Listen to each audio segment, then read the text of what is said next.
Elle s'appelait Elsa, 28 ans. Il s'appelait Olivier, 43 ans. Quand Elsa a tenté de sauver son chien, disparu sous l'eau, Olivier, un jogger de passage, a vainement sacrifié sa vie. 2 promeneurs innocents, tués par électrocution dans l'Arve. 2 ans après le drame, leur mémoire fleurit toujours au bord de la rivière. Le mausolée entretenu par les proches des victimes est à la hauteur du choc et de l'incompréhension. Aujourd'hui, l'enquête de police est terminée. Le procureur général Olivier Jornaud va inculper l'entreprise SIG d'homicide par négligence pour une grave série de manquements dans ces 2 morts qu'on aurait pu éviter. Octobre 2022, 1 mois après les faits. Un expert mandaté par la justice procède à des analyses.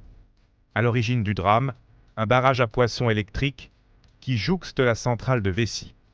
L'installation empêche la faune aquatique d'être piégée dans les turbines de la centrale. À proximité, ce cabanon technique.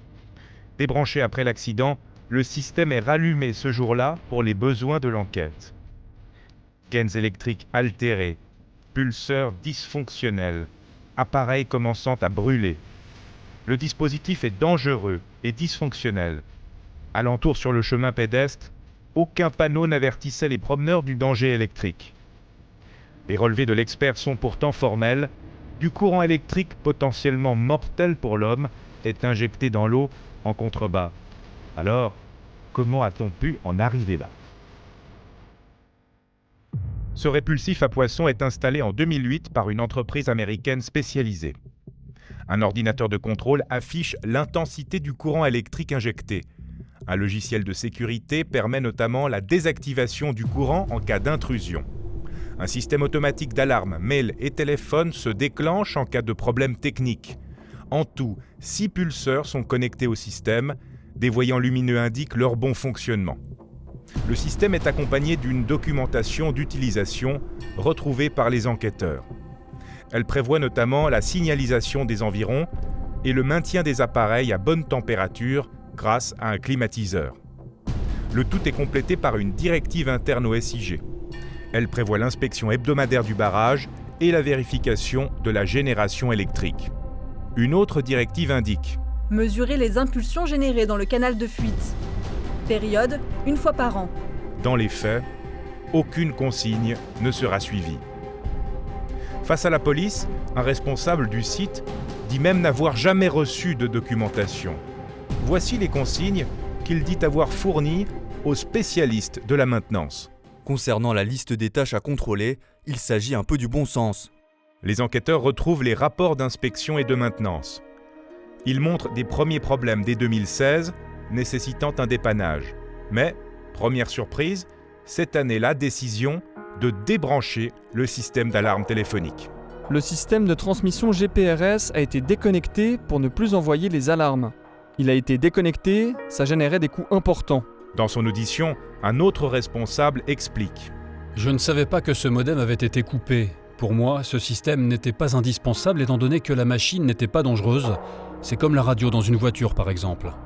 3 ans plus tard, en juin 2019, le spécialiste chargé de la maintenance écrit dans son rapport semestriel. Le système ne détecte pas tous les pulseurs correctement. Le climatiseur qui était à l'arrêt a été reconnecté. Novembre 2019, nouveau problème. Il n'est plus possible de visualiser sur l'ordinateur le fonctionnement du système, l'écran ne s'allume plus. Déjà en juin passé, il nous a été difficile d'activer l'écran et le système ne détectait pas tous les pulseurs. Le climatiseur fonctionne, mais probablement une révision est à faire. Mai 2020, le climatiseur tombe en panne. Le climatiseur ne fonctionne plus, une révision est à faire. Et voici ce que décidera le supérieur hiérarchique. Mettre un thermomètre, rien de plus à faire pour l'instant. Décision de laisser la clim stopper.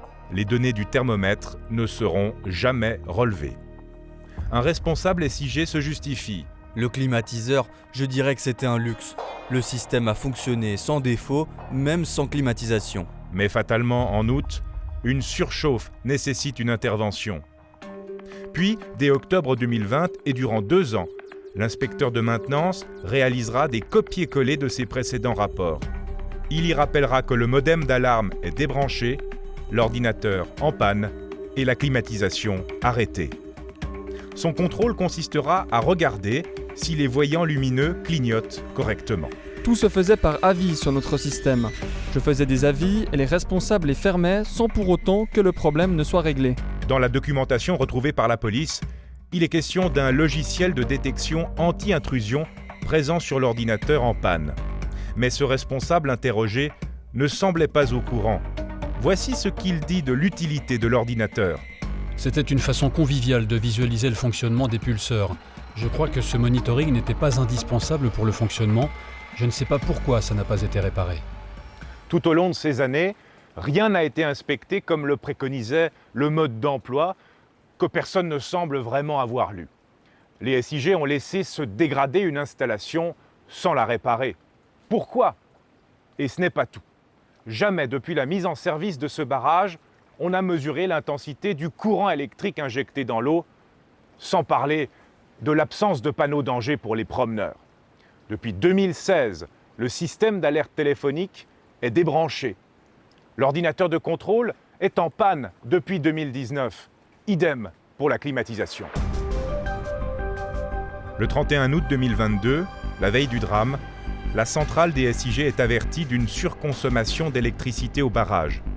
Dépêchés sur place, les ingénieurs formulent des hypothèses liées à la présence d'un chantier à proximité. Rien d'alarmant selon eux. Le 1er septembre, 2 promeneurs perdent la vie, électrocutés dans l'arbre, après 5 années de délitement progressif d'un système électrique que tous croyaient à tort inoffensif. Une longue période d'enquête s'ouvre désormais pour le procureur général Olivier Jornaud. En plus des SIG, des collaborateurs pourraient être poursuivis. Le dossier en notre possession montre un empilement de graves négligences à tous les étages et un nuancier de responsabilité. Le procès ne devrait pas s'ouvrir avant plusieurs années avec cette question centrale.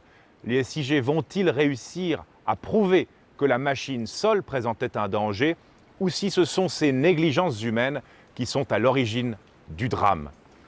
De nouvelles auditions seront déterminantes pour clarifier le rôle de chacun. En tout, pas moins de 10 personnes sont dans le collimateur de la justice. Contactés, les SIG déclarent: SIG est très touché par ce drame et compatit à la douleur des proches. Malheureusement, nous ne pouvons pas apporter de commentaires car une procédure pénale est en cours. Nous réservons nos réponses au procureur général.